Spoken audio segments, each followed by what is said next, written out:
Herweiler with the Osceola here with Ingram Smith, CEO of the Battle's End, the newest Florida State NIL collective on the day of their public launch. Ingram, how's it going? It's great, man. I really appreciate you having me on.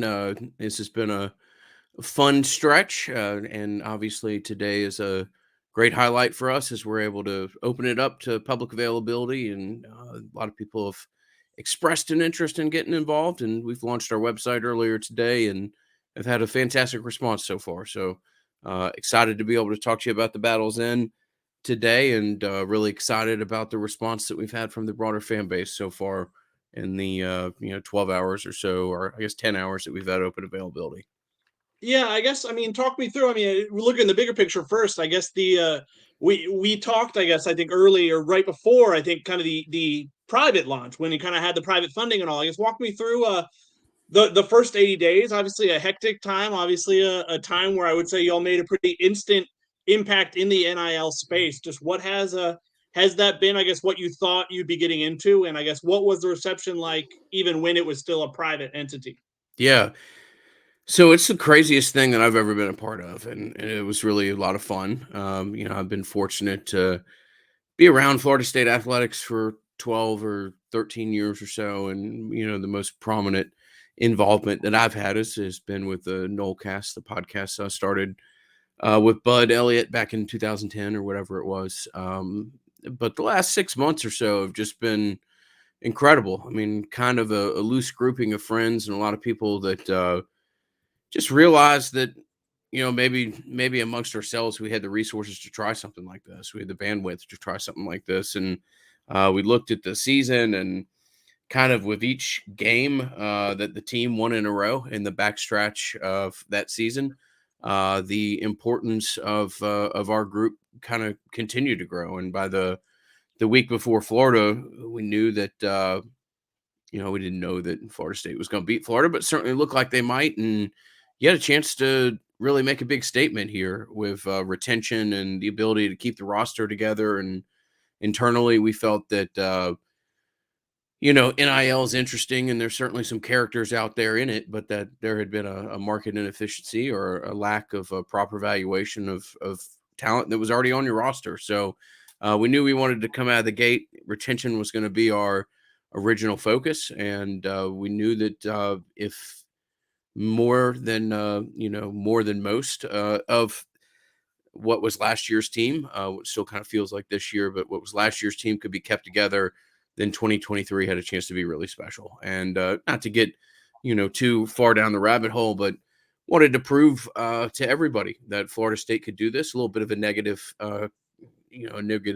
misconception as to how Florida State would be able to fare in the NIL world, and we thought the institution itself has nothing to do with this. So when I say that the institution had been undersold, I'm just talking about the broader fan base and things like that. But we wanted to aggressively step into this space and prove that Florida State wasn't going anywhere, and that NIL wasn't just going to be kind of the ship leaving Florida State behind. No, Florida State could be involved and perhaps be an absolute leader in this time. So we wanted to get involved quickly. We jumped headfirst into retention, and we think we did pretty well at that, and very much look forward to the future. But part of the future is broader public involvement. So that's what's kind of brought us to today. Yeah, I guess you could walk me through. I know. I think definitely I would say the public perception from the outside looking in, if you talk to national media types, even people across the state, was that Florida State was maybe a little late to the NIL game. I mean, John Ruiz was obviously a guy who was on the forefront of it. I know Gator Collective was kind of an early publicly funded that had, I know, a large group of donors or whatever the name for them was. So I guess what it felt like. It's funny the timing where in the last few months the battles ended. I definitely improved Florida State standing there. Well, also I think a few of the other in-state rivals have kind of had very public mishaps, and so I guess the importance of having a prominent name in the Florida State space. I mean, you being involved in the Nolecast as long as you have been following Florida State athletics closely. Just I guess the importance of that, and I guess just the response. I mean, has it been gratitude from the fan base? I mean, what's kind of what do you hear from them? Well, gratitude is a funny choice of words, because it's what it's what our own kind of one of our main internal compasses are, and that we try to do everything and be appreciative of like the wonderful opportunity that we have, and we think it's a wildly special time that we get to be somewhat of a representation of this fan base, and we get to, step into this space and prove both our own internal thesis, but also that, you know, like Florida State, even internally, may sell itself short sometimes. I hear fans talk about, well, if we get into one of these power conferences, will we forever be, mid-level dormant players? No, man, this is Florida State. This is an institution that's located as beneficially as any in the country when it comes to recruiting and acquiring talent. And this is a special place. And this is, does Florida State have the best fan base in the world? I don't know, Kurt. That's what coaches say in introductory press conferences. But is this special? Is this fan base exceptionally special? And does it have the ability to kind of harness its own passion and have that play out in a large part in the NIL arena? We certainly think so, and we're really excited. Now, my personal involvement has been nice, and sure, being a voice on the Nolecast and having the ability to speak directly to the fan base is critical. But whether or not this is successful is not going to be a whole lot about me. It's about whether or not we can continue to provide value to this fan base, and if the fan base continues to buy in and believe in what we're doing. So we've got to make sure that we're avoiding some of those rather public missteps that you mentioned in the beginning of the question. And as I've said to a couple outlets, we're going to make mistakes. I'm going to make mistakes. You can't live in this landscape and not make mistakes. But I don't think we'll ever embarrass you. We'll never do anything for our own good or profit. Like none of our compensation is based off how many deals get closed or the values of deals or anything else. And I think, candidly, I think that's where some people can get in trouble. If how do you how do you agree to some outrageous contract? Well, maybe somebody's getting some on the front end or the back end or both or whatever. So the way that this is structured, I think, is preventative of something like that to an extent. Again, we're never going to bat 1,000. Nobody does. Um, but I can tell you that everybody involved in this group sees their involvement in this as the opportunity of a lifetime, and I think goes about it with a decent amount of responsibility, only because we've all grown up as rabid, diehard Florida State fans, and the ability to stand in this space is just kind of humbling and awesome at the same time. So. Yeah, I get. I don't know. I guess what I'm sure some of it's played close to the vest. What are you, I guess, able to share about that process? About, I guess, the checks and balances you maybe alluded to of ensuring things like that don't happen. I guess what are you able to share about the behind the scenes?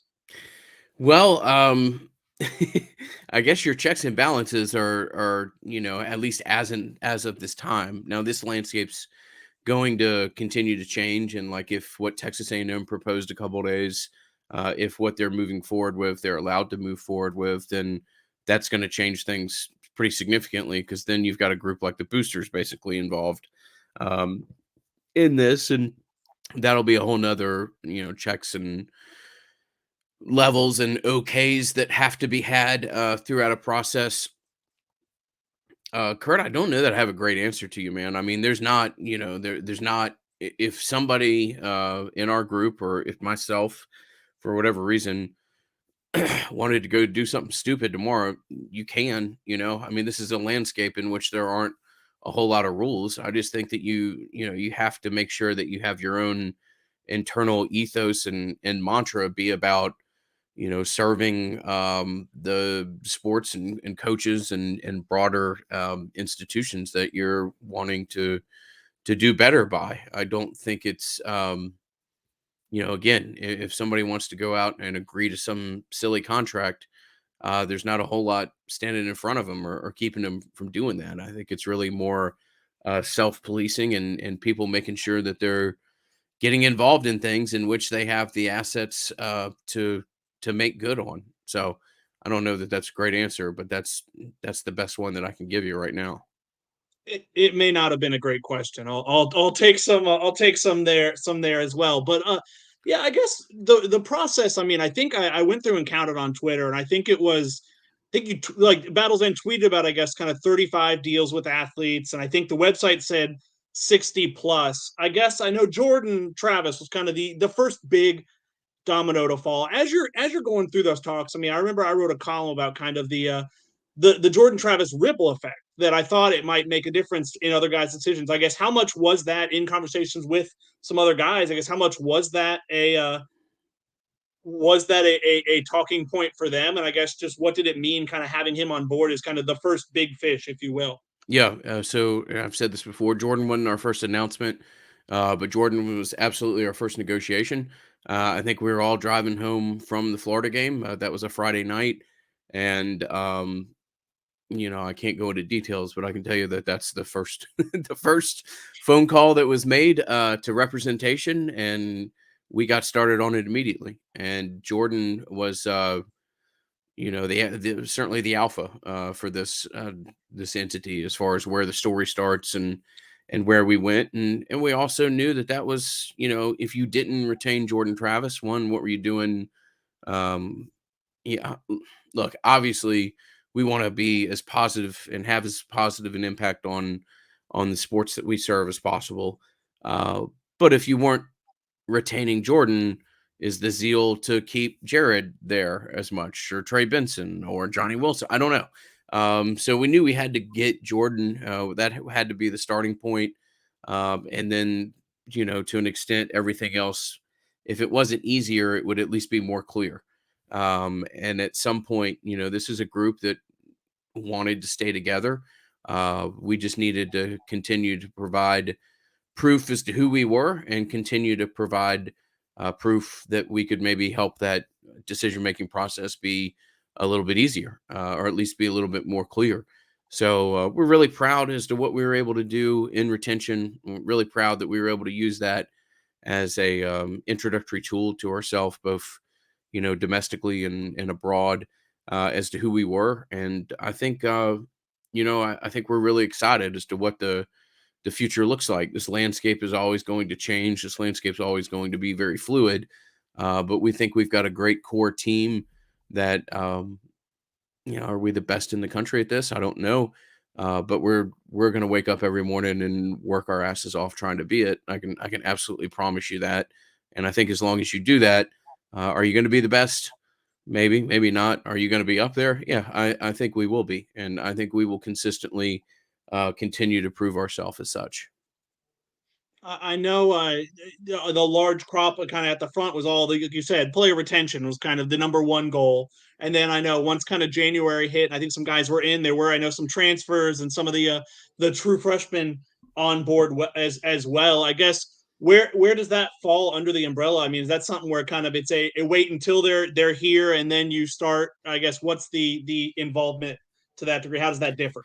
It's just much easier if you wait until they're here. It really is. You can, and Kurt, again, what is legal in this space? I don't know, because things change, and there are some people out there that seem hell bent on just sticking their nose in the NCAA and seeing if they're going to do anything about it, and they may not be able to. So, but I'll just tell you that you can legally provide NIL to a high school kid, but it gets really dicey, man. It is hard to do it in a means that it's not viewed as an inducement. And I'm not just speaking in coded language here. It's just easier to wait. It really is.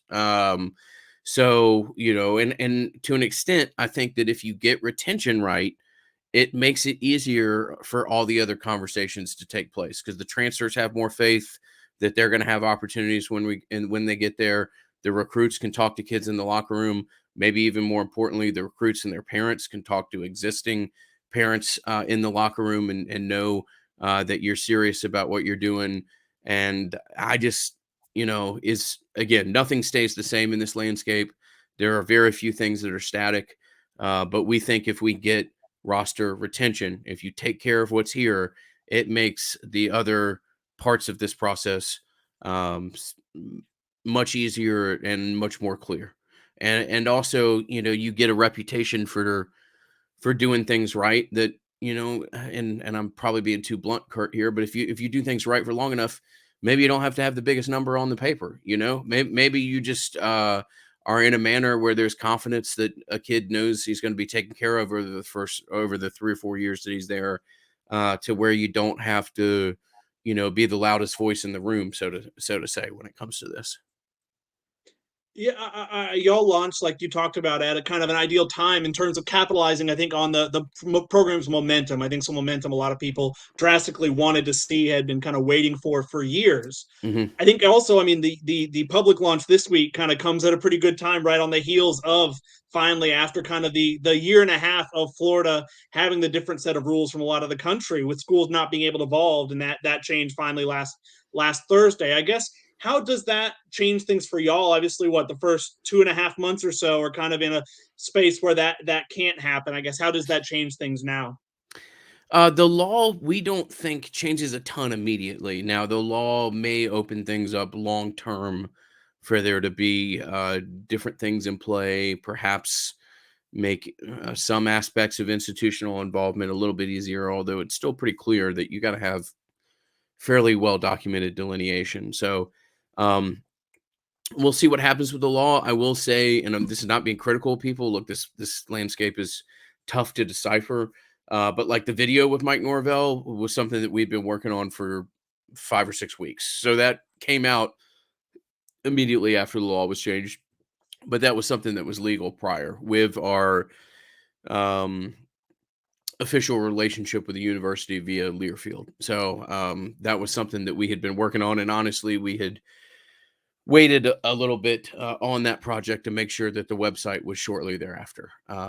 So the law is great in the fact that maybe it makes a few of the restrictions that were there previously removed. I think the law, while it may not like specifically say this, the law was really written in a manner to make sure that nobody else committed $13.85 million to a quarterback. Or you know what I'm saying? Like the law was basically trying to allow other people in the equation to maybe, if they didn't necessarily have their hands on it, that they might hear about things more as they were coming down the pipe. So um, I don't think the law it's not like, oh, passed on Thursday, Friday is going to be totally different.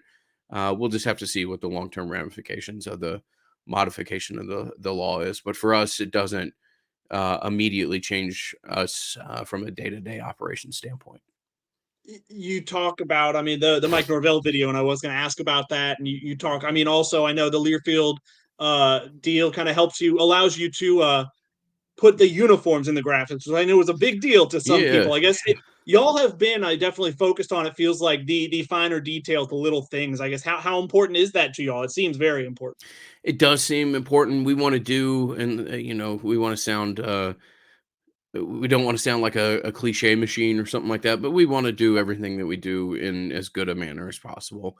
And it's funny when I go back at the time, I thought those announcement pictures were cool and I thought they were fine. I go back now and look at some of the original ones. I'm like, oh man, maybe we should have had trademarks and logos from day one, right? But it's not it's not a insignificant check that has to be written for those. I can promise you, it's very real, and it was on the top of our list. It just wasn't, item number two to take care of or something like that. So I think we were doing announcements for about a month or so before we could do full marks. Maybe not even that. Maybe a couple weeks.